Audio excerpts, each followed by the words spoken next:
j'invite donc à venir Nicole Bauchet. Bernard va commencer parce qu'il doit prendre un train, peut-être tu vas dire quelque chose. Je ne vais pas dire grand-chose, oui, c'est ça, et Philippe. En 5 minutes. Bah, oui, tout juste. Quoi. Non, mais je vais. Bon, oui, si je vais dire grand-chose. Et Marcel Jolivet, par contre. Marcel ne peut pas, ouais, voilà. Enfin, il s'est excusé, il ne peut pas être là. Avant d'avoir donc une conclusion avec Roger Louvet. Non, moi je ne vais pas dire grand-chose parce qu'il faut vraiment que je parte prendre un train. Il faut vraiment que je sois à Montpellier demain matin. C'est la dernière chance, donc je ne vais pas dire ce que j'avais préparé, qui ne tiendra pas en 3 minutes. J'en ai déjà dit une partie quand même. Bon, d'abord sur la journée elle-même, comme ça. Bon, moi je suis, comme je l'ai dit ce matin, dans les ateliers comme dans la salle. Bon, je suis sensible au fait qu'il y a plusieurs générations de gens dans la salle, dont d'autres que la mienne, si je peux dire, ou celle de mes successeurs. Ça veut dire que ce genre de questions anime les gens du côté de la recherche comme du côté du développement pour être caricatural. Ça me paraît, ça me réjouit. Bon, voilà, on n'a pas l'impression d'être là. On n'avait pas envie d'une journée autour de Jean-Pierre Darré qui soit une journée de mémoire, mais plutôt une journée d'hommage à la pensée et de mise en dynamique. C'est quand même le sentiment que je ressens. Je pense qu'on a travaillé dans les ateliers, donc on a fait le choix. On s'est dit plutôt d'ateliers plutôt que de discussions après les exposés. Ça peut être frustrant pour ceux qui ont fait les exposés. Dans les ateliers, on s'exprime différemment. On a bien senti quand même, justement, que ce cadre général de pensée, il a une puissance et une force qui nous a, les uns ou les autres, séduits à un moment donné, et qu'il a encore le cadre de validité, ce qui ne veut pas dire qu'on ne l'interpelle pas par la confrontation aux questions qu'on a de nos jours. Et notre boulot de chercheur, c'est pas d'être les épigones d'un système de pensée, c'est d'avoir un cadre de référence suffisamment riche pour qu'il soit questionnable, enrichissable, qu'on puisse à la fois s'y nourrir et l'interpeller. Et moi, j'y trouve toujours mon compte, quoi. Voilà. Donc je ne vais pas... voilà. Je vais dire les autres choses que je veux... Simplement, les 2 autres points moi, qui m'ont apporté beaucoup, c'est que j'ai trouvé... Moi, je ne viens pas du tout du monde de l'agriculture et de l'agronomie. Quand je suis rentré au département SAD, je ne venais pas du questionnement sur le développement agricole. Je venais de 10 années en Afrique où le développement, c'était autre chose. Donc, je n'étais pas dans ces questionnements-là. Du coup, j'ai été assez vite confronté à ce qui s'était passé en agriculture en France et en Europe depuis 30 ou 40 ans sans que je l'ai vu venir. Et une bonne partie de la pensée, justement, moi j'ai été frappé par une forme d'industrialisation de l'agriculture au sens du traitement du vivant comme si c'était de la machinerie. Voilà. Et ça va avec un certain taylorisme, avec la réification, la naturalisation des animaux, ça va aussi avec la division du travail, tel que, et que le cadre de Jean-Pierre permettait justement de remettre en cause cette division entre conception et exécution qui paraissait pour le vétérinaire écologue que j'étais comme quelque chose de complètement choquant et en même temps complètement dans les faits. Voilà. Il y a cette dimension-là que ça a apporté, donc une réflexion critique sur ce modèle où on alignait la production et le travail sur le vivant sur le modèle de l'industrie, dans ce sens-là. Voilà. L'autre chose aussi, c'est que je suis arrivé moi, dans cette période-là où on était très intéressé par la pensée de la tour de Calon, avec là aussi une certaine tendance un peu à un relativisme fonctionnel ou des choses comme ça, qui ébranlait quand même le chercheur. Je trouve que la solidité de l'analyse sociologique de Jean-Pierre derrière la notion de point de vue, mais de position sociale et de rôle sur justement une diversité de points de vue, de façon de voir les choses, de construire le monde en fonction de ce qu'on est, de là où on vient et de ce qu'on a envie d'en faire, et avec qui. Moi, je trouve que ça était extrêmement rassurant intellectuellement, riche, et cadrant justement ces débats qui, à l'époque, comme dans toute communauté scientifique, peuvent facilement partir dans tous les sens. Voilà. Je pense que tout ça, c'est toujours extrêmement pertinent, qu'il y a encore plein de choses à faire. Il faut vraiment que je m'arrête parce que... Voilà. Et puis vous m'avez assez entendu aujourd'hui, je trouve. Donc je passe la parole. Merci Bernard. Merci en tout cas de ta contribution dans l'organisation aussi de la journée. Nicole Bauchet, pareil, quelle perspective, pour la recherche, pour le développement, pour la formation? Disons que ma première constatation, c'est que le monde agricole a énormément évolué. Il n'est plus du tout celui que j'ai connu. Et il a aussi beaucoup d'intérêt. Disons, il s'est restreint énormément, puisque je ne sais pas où nous en sommes, mais peut-être, je crois que c'est 4%, ou même peut-être pas, de la population active. Et donc, ce monde agricole, qui est d'ailleurs très diversifié, mais comme il disait, est allé dans une grande part à l'industrialisation, qui, à mon avis, pose d'énormes problèmes pour la profession. Mais il me semble que les travaux de Jean-Pierre Darré sont toujours d'actualité, parce que cette méthode qui prend en compte la pratique des agriculteurs me paraît toujours totalement intéressante. Et ce côté d'ailleurs de racisme de l'intelligence, qui était un des points qui m'a beaucoup frappé dans ces travaux, me paraît exister encore. Et je pense que le monde agricole actuellement est soumis à des injonctions vraiment terribles, et qu'il me semble qu'on oublie un peu de mettre l'humain en premier. Et que l'économique, je suis désolée parce que j'ai eu beaucoup d'amis économistes, mais je pense que l'économique a été mis trop au centre de tout, et que du coup, nous avons mis des injonctions qui sont vraiment drastiques et qui sont très difficiles à vivre par les agriculteurs, plus particulièrement par les éleveurs, qui d'ailleurs ont depuis longtemps été plutôt considérés non pas comme les parents pauvres, mais un peu comme les parents pauvres de l'agriculture. Et justement, cet aspect du trou... Enfin, il y a beaucoup de choses qui seraient à étudier. Je pense que ce qui me paraît très important, c'est de reprendre, enfin, de continuer avec la méthode du Gerdal, c'est-à-dire qu'elle permet de faire émerger vraiment les connaissances pratiques, mais les connaissances réelles de ceux qui pratiquent. Parce qu'il y a une intelligence de la pratique que les chercheurs ici, bien sûr, connaissent, mais pas tous. Pas ceux qui sont dans le domaine très, disons, scientifique, sciences dures. Mais je pense qu'il serait très intéressant que la méthode qui consiste donc à animer, enfin, c'est peut-être une façon de présenter les choses, mais il me semble qu'il y a une possibilité maintenant qui a été exprimée dans le groupe dans lequel j'étais, c'est que en fait, maintenant, les agriculteurs sont minoritaires sur les décisions à prendre au niveau du territoire, et que par conséquent, il faut peut-être élargir le champ de la méthode Gerdal à l'ensemble des acteurs sur le terrain.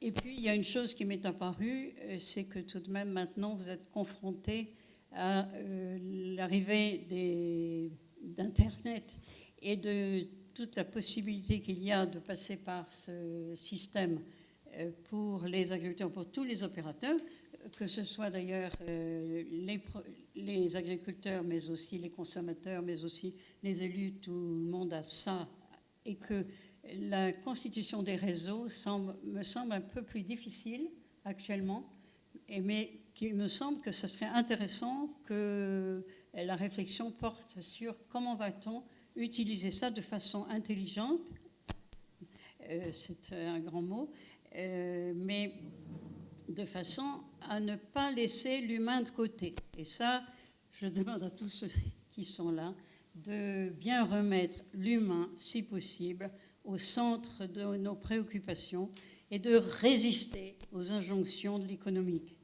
Je suis désolée, peut-être que je dis une bêtise, mais vraiment, je trouve que tout le monde est soumis à des injonctions économiques, alors que nous avons quand même une planète qui a beaucoup de problèmes et qu'il serait intéressant que ce soit bien une préoccupation des uns et des autres de se préoccuper plus de l'humain.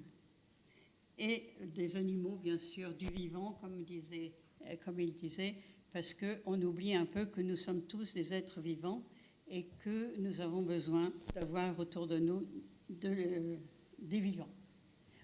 Voilà ce que je pouvais dire. Je vous passe.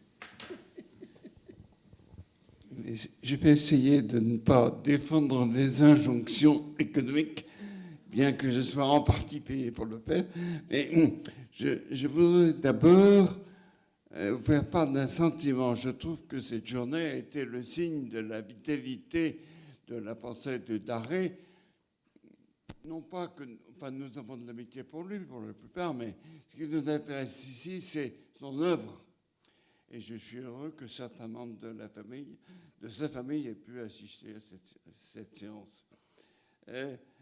Je note aussi, parmi les impressions initiales, que cette pensée a encore un attrait.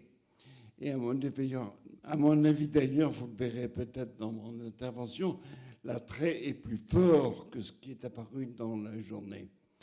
Mais il y en a un indicateur immédiat que vous pouvez regarder en consultant vos visages, c'est que la jeune génération est là. Ce qui est loin d'être le cas partout. C'est loin d'être le cas. Moi, je me suis longtemps, en vieillissant, interrogé en me disant « Tu es probablement le dernier professeur d'économie rurale ». C'est pas vrai. D'abord, il y a une bande de gars qui se bagarrent pour me succéder à chaque fois qu'il y a un poste tout faire. Bon. Du coup, on part avec quelques frustrations, mais on ne peut pas demander à une journée de répondre à toutes les questions. Et je vous demande de considérer les frustrations dont je vous ferai part ou les regrets dont je vous ferai part comme autant d'invitations à travailler, à progresser, à considérer ces constats comme des occasions de progrès. Comme ça, je me sens un peu libéré. Bon, en introduction, mais elle est faite, donc on va gagner du temps, j'avais prévu de vous rappeler, et vous l'avez largement fait tous, les changements dans les conditions de production.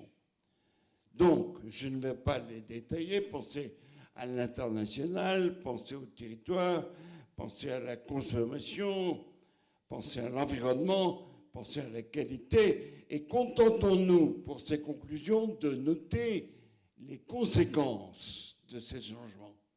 On peut arriver tout de suite aux conséquences, puisque vous avez tous soulevé les changements. On peut résumer ces changements d'une façon que je trouve quand même tonique, à savoir que l'agriculture est l'affaire de tout le monde et pas d'un secteur, parce qu'elle est l'affaire des environnementalistes, elle est l'affaire des médecins, elle est l'affaire de la santé, elle est l'affaire de la consommation, elle est l'affaire de nos choix technologiques. Et Madame Bauchet, dans toutes ces questions, l'homme est au centre. Alors, elle n'est pas bien prise en considération, ça veut dire quand même, l'agriculture intéresse tout le monde. Alors, quand on dit ça devant une assemblée d'agriculteurs, souvent, ça ne leur plaît pas, parce qu'ils disent, de ce fait, la politique agricole n'est plus notre affaire. C'est en partie vrai, mais fort heureusement, c'est devenu l'affaire de tout le monde. Sinon, on s'en foutrait complètement. On s'en fout déjà beaucoup. Bon, donc on n'aurait plus qu'à célébrer l'enterrement. Et on n'est pas dans une étape d'enterrement, à mon avis, c'est pour ça que je continue à travailler pendant ma retraite. On n'est pas dans une phase d'enterrement, on est dans une phase de renouvellement. D'où l'importance des méthodes qui sont susceptibles de faire naître, d'accompagner, de faire reconnaître ce renouvellement. C'est pour ça que moi, je m'intéresse à Daré, et je pense que beaucoup d'entre vous sont là pour ça. Mais ce renouvellement est compliqué, il est douloureux, parce qu'on passe d'un système de légitimation à un autre. Vous savez bien, même les tout jeunes savent bien que les agriculteurs se sont situés comme les pères nourriciers de la nation. Et c'est une belle mission, autant que la justice, autant que la formation, autant que la défense nationale. On mange plusieurs fois par jour, quand même. Nos enfants, il faut les nourrir. Bon, donc voilà un élément du corps social qui avait une légitimité évidente, dans laquelle il s'est engagé avec beaucoup d'énergie, d'entrain, on pourrait même dire de foi, parce que ça touche à l'engagement. Voilà donc un élément du corps social qui voit s'effondrer ses références. Ne croyez pas que ça se fait sans douleur, c'est pas possible. Bon. Donc ça vous explique pourquoi le milieu est perturbé, est agité, est malheureux. À nous d'accompagner à la naissance de nouvelles références. On ne revivra pas sur les références anciennes qui meurent. Bon. Et justement, vos travaux peuvent faire naître de nouvelles références. Alors, je voudrais pour cela attirer votre attention sur un point, d'abord sur plusieurs points, mais le premier qui n'a pas été suffisamment développé, me semble-t-il, dans cette journée, c'est la conception scientifique de Daré en matière de sciences sociales. Toutes vos questions, toutes nos discussions tournaient autour de méthodes. Ce n'est pas méprisable. Mais qu'est-ce qu'il y a en amont? Quelle est la théorie? Il y a un atelier qui a dit Daré, c'est un ensemble, c'est une théorie, c'est des méthodes, c'est des techniques, c'est des démarches de recherche. Et je crois que cette méthode est suffisamment originale pour que cette conception scientifique est suffisamment originale pour qu'on ne l'oublie pas. Et il y a eu une question d'une dame là, à Hubert. Quelle est notre spécificité? Votre spécificité à la suite de Daré, et pour prendre les grands auteurs à la suite de Weber, c'est de développer une recherche compréhensive. Qu'est-ce que ça veut dire compréhensive? C'est Weber qui a introduit cette notion. Ça veut dire qu'on ne se contente pas de chercher des relations entre phénomènes, mais on veut s'interroger sur pourquoi les agents se comportent comme ils se comportent. Autrement dit, quel sens ils donnent à leur travail. Et là, on retrouve l'homme, madame. Si on s'intéresse au sens, on retrouve l'homme. Et c'est pas banal de dire ça, parce que ça nous éloigne des conceptions les plus standards, les plus courantes, qui sont dominantes et qui compliquent les relations science, société civile, donc science et groupe Jardin. Bon. Ça veut dire donc qu'on ne s'intéresse pas uniquement aux relations entre phénomènes.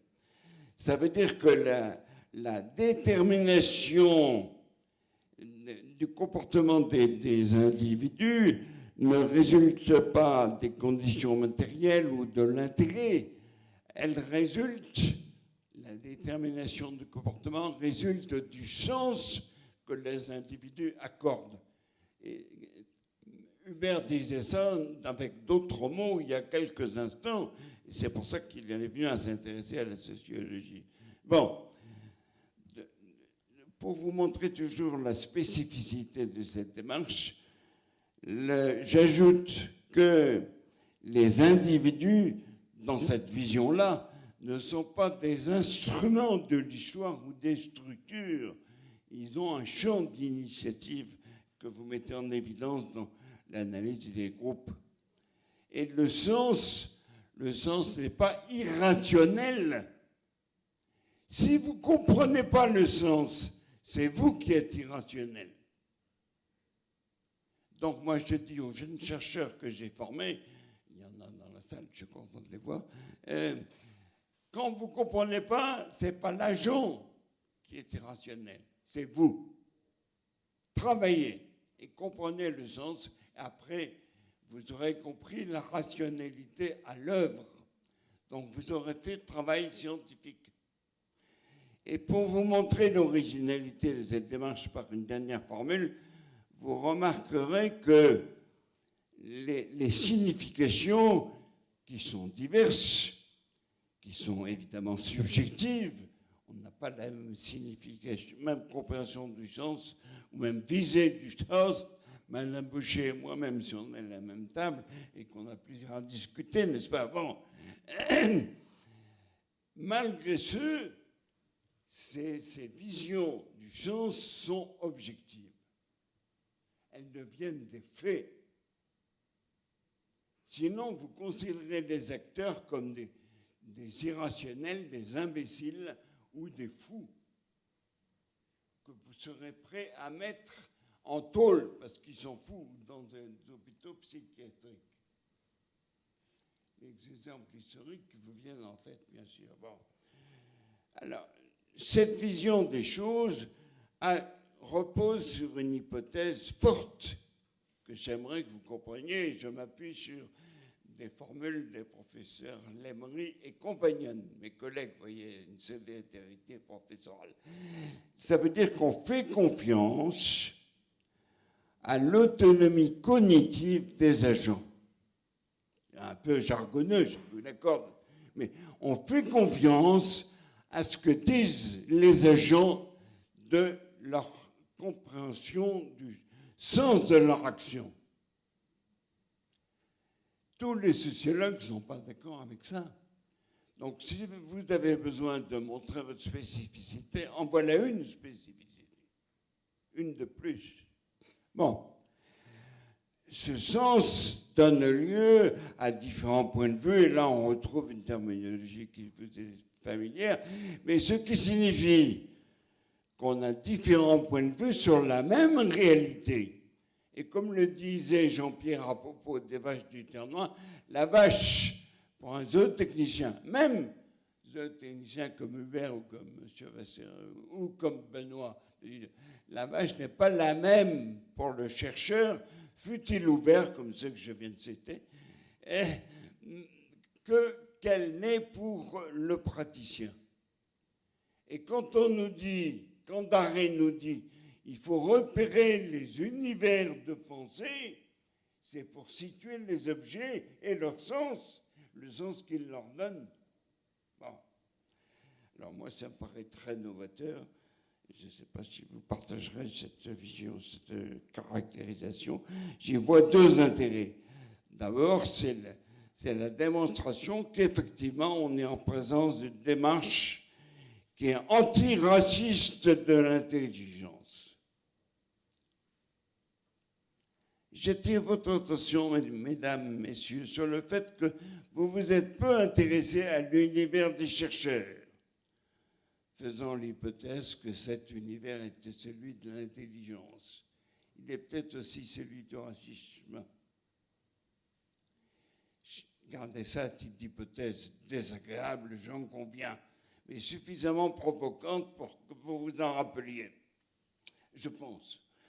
Et deuxièmement, à côté de ce premier intérêt, repérer le racisme de l'intelligence, la division de ceux qui pensent et ceux qui exécutent, trouvez ça dans toutes les pages de Daré.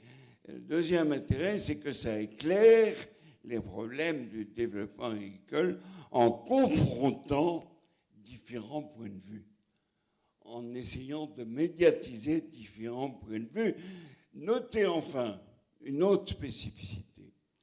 Ça signifie que si vous êtes d'accord avec ce que je vous dis là, mais je ne fais que résumer mes lectures de Daré puis la fréquentation que j'ai eue avec lui, notre travail, je me mets du côté des scientifiques, notre travail de scientifique ou d'organisateur de développement n'est pas de partager, n'est même pas de livrer des connaissances, de distribuer des connaissances comme on distribue des petits pains à d'autres qui doivent les consommer, sinon c'est des imbéciles. Non. la réalité, nos univers de pensée, nos univers de sens sont différents et il ne faut pas nier cette différence parce qu'elle est fertile. Elle repose sur cette fameux groupe dont on a parlé toute la journée. Il faut donc éviter de croire qu'on parle de la même chose quand on est dans un même groupe. C'est souvent parce qu'on ne parle pas de la même chose que le groupe est fertile. Bon. Et comme dans votre milieu, on est souvent assez fusionnel, amical, coopératif, gentil, aimable, le département SAD est souvent le plus aimable de tout le département. Non, c'est peut-être pour ça que vous êtes allié avec lui d'ailleurs. Bon, très bien, restez aimable, mon cher Benoît, restez aimable et coopératif, mais que cette amabilité, cette capacité coopérative ne soit pas fusionnelle au point d'éliminer les différences, y compris les différences subjectives, dont je vous ai montré qu'elles devenaient objectives dès lors qu'on les considérait comme des faits. Bon, j'avance. Ce point étant précisé, c'est mon premier point. Je suis heureux de voir que, c'est mon second point, la pensée journal est en évolution et c'est un signe de fidélité à l'égard de Jean-Pierre. Et j'ai repéré quelques chantiers. Et puis je terminerai en conclusion sur ce que tu demandes, des lignes pour la formation et la recherche. Alors, évidemment, vous partez tous avec des idées, des interrogations sur le GPL, groupe professionnel local. Mais moi, je pars plutôt plus décontracté, parce que j'ai vu que les anciens, les experts, les jardiniens brevetés avaient une vision suffisamment souple des choses pour que cette vision prenne en compte les changements que j'ai rappelés en introduction et que nous connaissons tous. Et que par conséquent, on accompagne, on repère et on accompagne le changement plutôt que de tenter de répéter ce qui existe. Un simple exemple. J'étais il y a peu de temps à Champagne-Céral. Vous voyez ce que c'est que Champagne-Céral? C'est la première copée de céréales de France, et peut-être d'Europe. Bon, alors, on nous reçoit quand on doit recevoir un universitaire. Ils savent traiter les universitaires et les chercheurs avec tous les égards dus à notre corporation. Et ça se passe très bien, tout le monde est content. Et puis, on nous présente le service économique, qui est un service d'avertissement aux maladies et d'information des agriculteurs sur les traitements. Entre autres, il fait aussi la même chose pour la fertilisation. Enfin, vous imaginez quoi, c'est très au point. Tout ça se fait par informatique, donc j'ai qu'à mettre en route mon pulvérisateur la veille et le lendemain matin tôt, je vais traiter, c'est au point. Bon, alors ils étaient très fiers de nous présenter ça. Et je pose une question un peu provocante. Je leur dis, dans votre service économique, il n'y a que des agronomes ou il y a des consommateurs? Mais monsieur, on est une coopérative agricole. Ben justement, l'agriculture est le fait de tous. Donc si vous n'avez pas de consommateurs, vous êtes en retard. Je peux leur dire ça, mais ça parce que ça m'amuse, surtout parce que c'est vrai. Non. Bon. Alors, je ne sais pas s'ils en ont depuis, mais ils finiront bien par en avoir. Alors, pour défendre un peu l'économie, je suis en retard ou en avance, collègue? Bon, alors je ne raconte pas d'autres histoires. Oui. Bon, alors, le premier chantier, c'est le GPL. J'ai été très intéressé par l'exposé du directeur de la Chambre du travail de Christophe et du fait qu'ils avaient créé plusieurs groupes en fonction des visions du monde, quoi.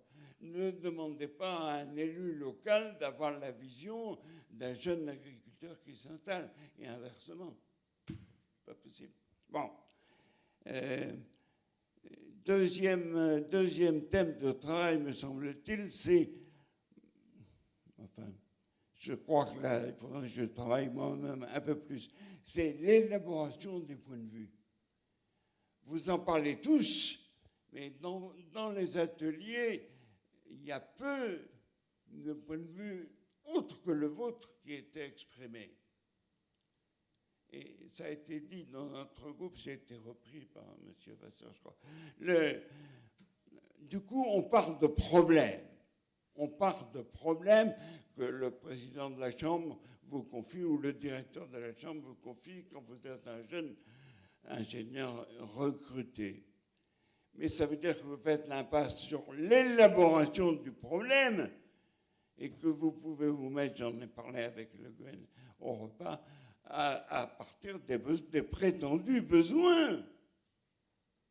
Là, vous êtes, à mon avis, c'est plutôt à Claire ou à Roger de dire ça que moi, je me permets d'être jardinien. Vous n'êtes pas jardinien. Là, vous n'êtes pas jardinien parce que vous ne vous posez pas la vision du monde qui justifie que M. Dupont, Tartampion, machin, truc chouette, disent voilà le problème. Le problème, il doit être élaboré. Sinon, vous rendez service à vous ne savez pas qui. Ah, si, vous savez, vous rendez service à votre patron. D'où un troisième chantier qui est plus venu dans mes lectures qu'ici. C'est le lien entre le travail des conseillers et le travail des élus, qui repose sur une distinction, la technique aux conseillers, la politique aux élus, n'est-ce pas? Les travaux de Compagnon et compagnies sont clairs là-dessus. Bon, je crois que et lui aussi démontre d'ailleurs que cette distinction est illusoire. Alors comment en sortir? Ça sera l'objet de mon troisième point, de ma conclusion. Bon.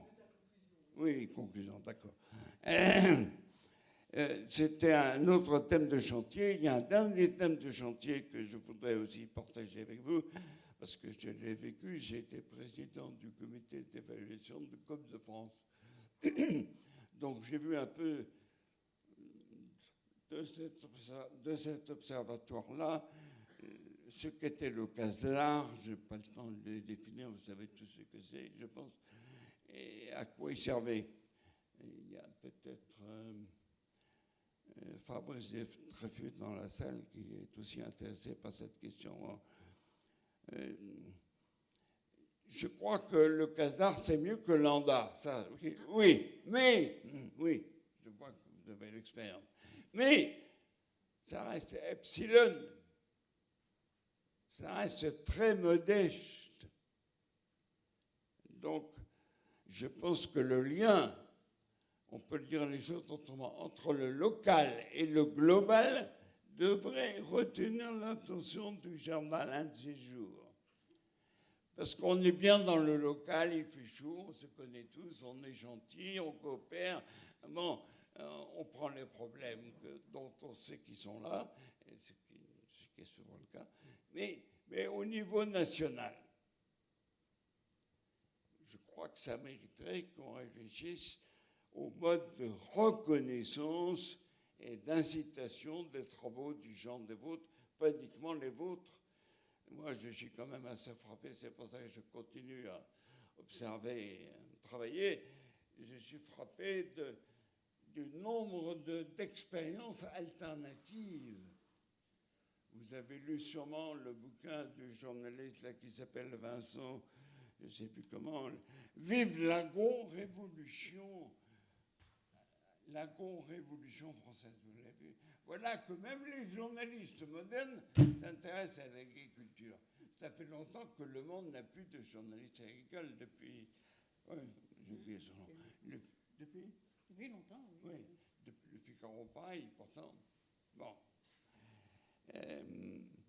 Avez-vous vu le bouquin de Béatrice Magnier sur 1 million de révolutions tranquilles? Si vous ne l'avez pas vu, excusez-moi de vous le dire, je retrouve mes travers de prof, vous êtes en retard. malgré les journées germales. Ça veut dire que un certain nombre de collègues plus en avance que vous et que nous s'intéressent aux initiatives alternatives que vous trouvez dans les bouquins de journalistes que j'ai cités, Vincent Tardieu, heureusement j'avais note, ou Béatrice, l'autre là, qui a publié ce bouquin, Au lien qui libère. Prenez la revue Pour, il y a eu quelques numéros tout de même très intéressants ces derniers mois. Bon, je m'arrête en citant ce dernier chantier. Et je conclus sur ce qu'on m'en avait demandé très explicitement, sur les enseignements à tirer pour l'enseignement, la recherche et votre milieu. Alors, je voudrais finir sur 3 idées. La première idée, c'est que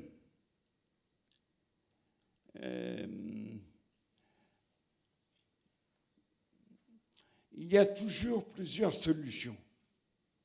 Contrairement à ce que disent les politiques en économie comme ailleurs.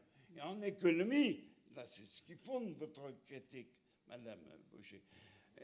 On a tendance à dire qu'il n'y a qu'une solution, celle-là. Oui. C'est tout à fait fou. Il y a toujours plusieurs solutions. Et moi, j'ai progressé récemment, malgré mon grand âge, sur cette question en travaillant avec des zootechniciens, merci messieurs, dames, Béranger, sur la révolution fourragère. Parce que je suis un homme formé par la révolution fourragère, l'herbe, ça se cultive, Dumont, l'artificialisation du milieu.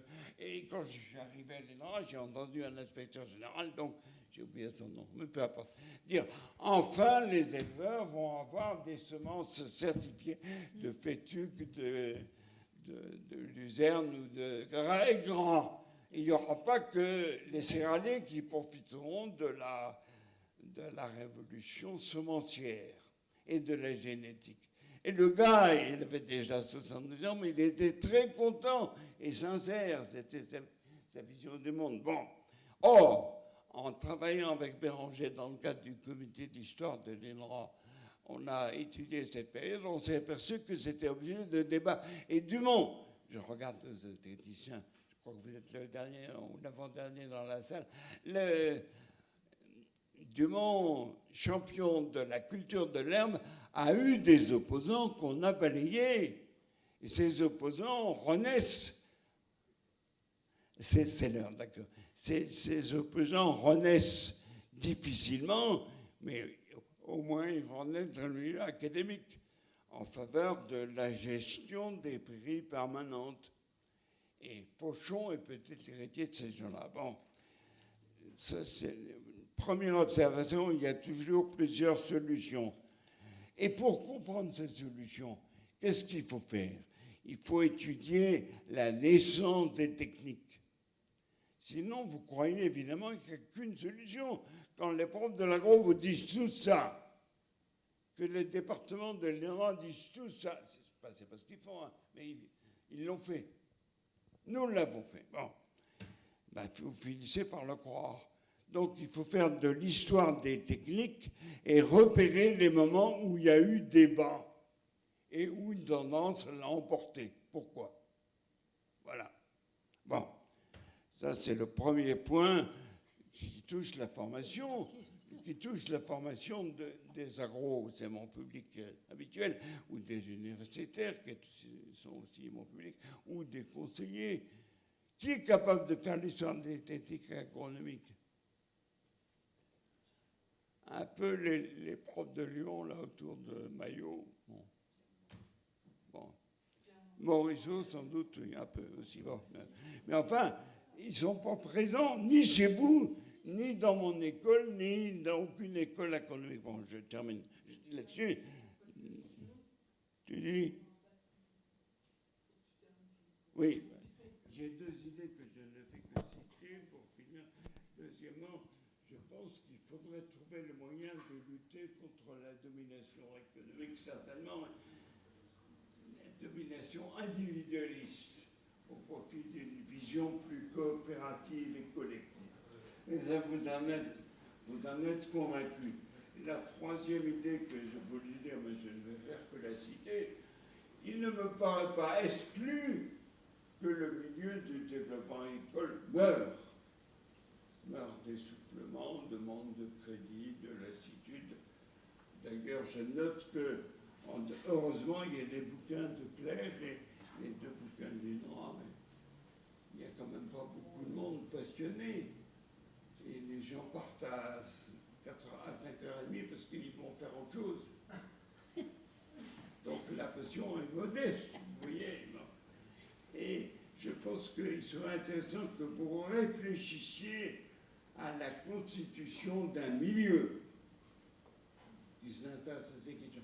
C'est-à-dire qui est le souci de la reconnaissance, pas pour vous, pour l'agriculture bien commun, pour l'agriculture, un centre d'intérêt de toute la nation, que les gens s'intéressent au développement agricole, mais vous ne parlez pas, vous n'écrivez pas et vous ne lisez pas.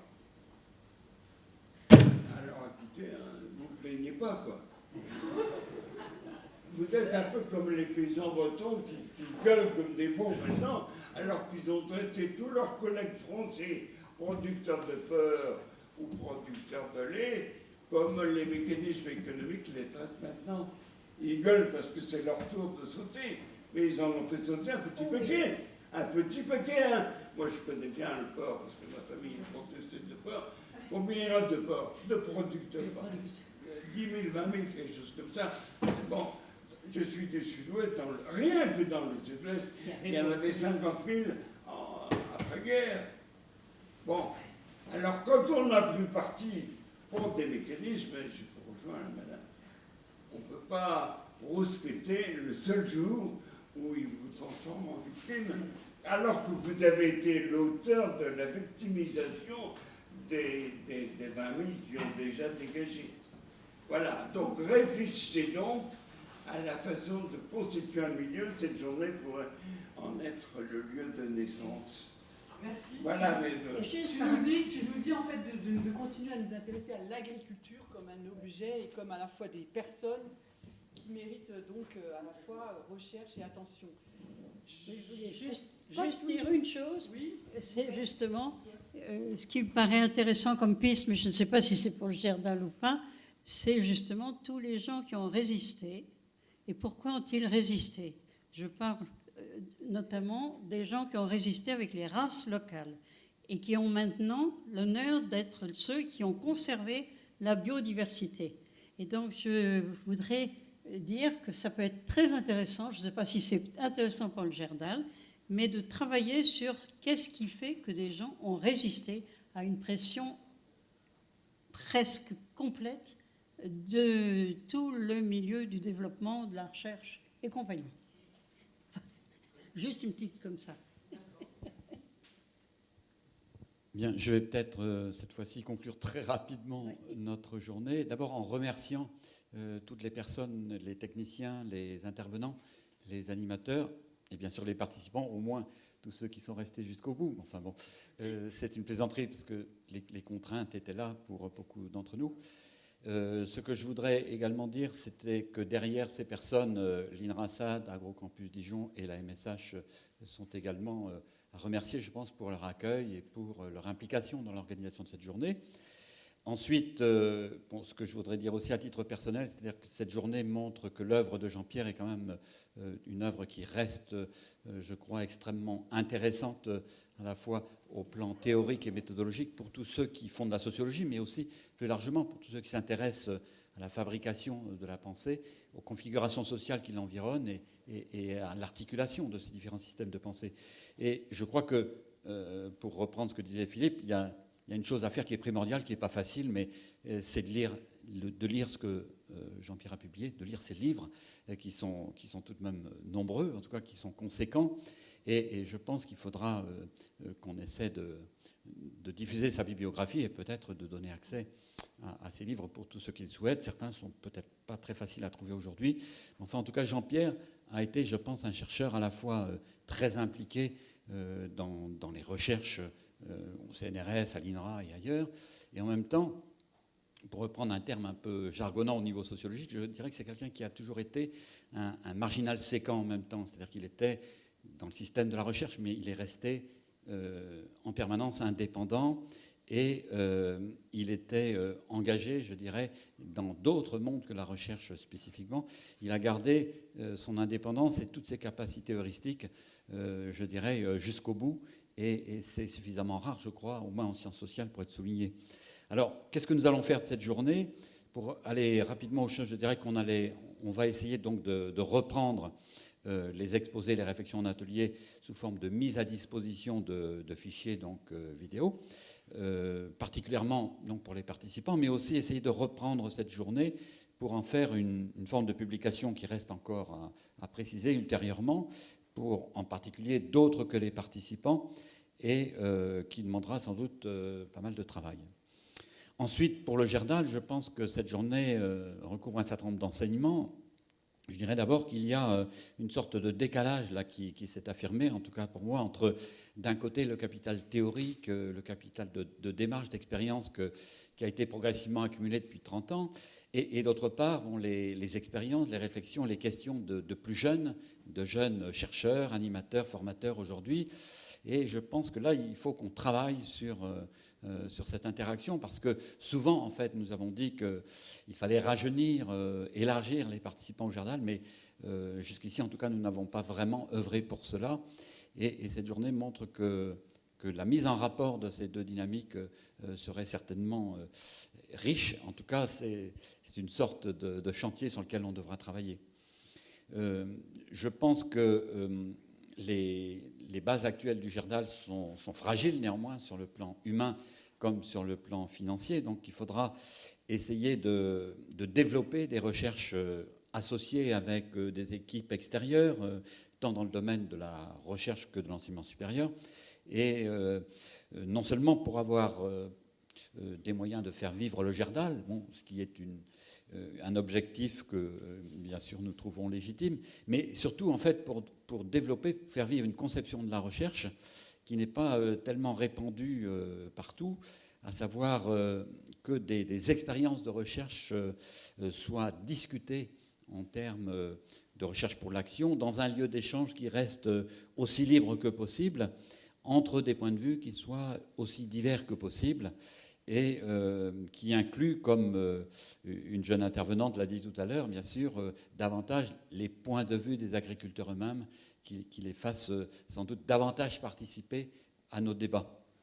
Et donc je dirais pour finir que derrière un certain nombre d'échanges que j'ai eus avant cette journée, et même aussi en partie dans cette journée, on voit aussi la nécessité de favoriser des échanges avec d'autres mondes sociaux et professionnels que l'agriculture, parce qu'en fait, tout cet acquis, on voit bien, on peut s'en servir ailleurs qu'en agriculture, dans des domaines professionnels et dans des métiers très divers. Et je pense qu'on gagnerait non seulement à faire connaître donc ce qu'on fait, mais à travailler avec d'autres mondes, d'autres perspectives. Et Jean-Pierre, là aussi, avait déjà montré la voie quand même avec l'INSEE, avec d'autres milieux. Et donc là-dessus, je pense que le chantier reste important. En tout cas, je me félicite de l'organisation de cette journée. Je remercie tous les participants. Et j'espère donc que nous allons vous renvoyer assez rapidement un traitement de ce qui a été produit. Et puis derrière, que nous allons envisager de nouvelles rencontres avec tous ceux que ça intéresse de travailler avec nous. Claire, de ton côté, je ne sais pas si tu veux ajouter quelques mots. Donc merci à tous et bon retour.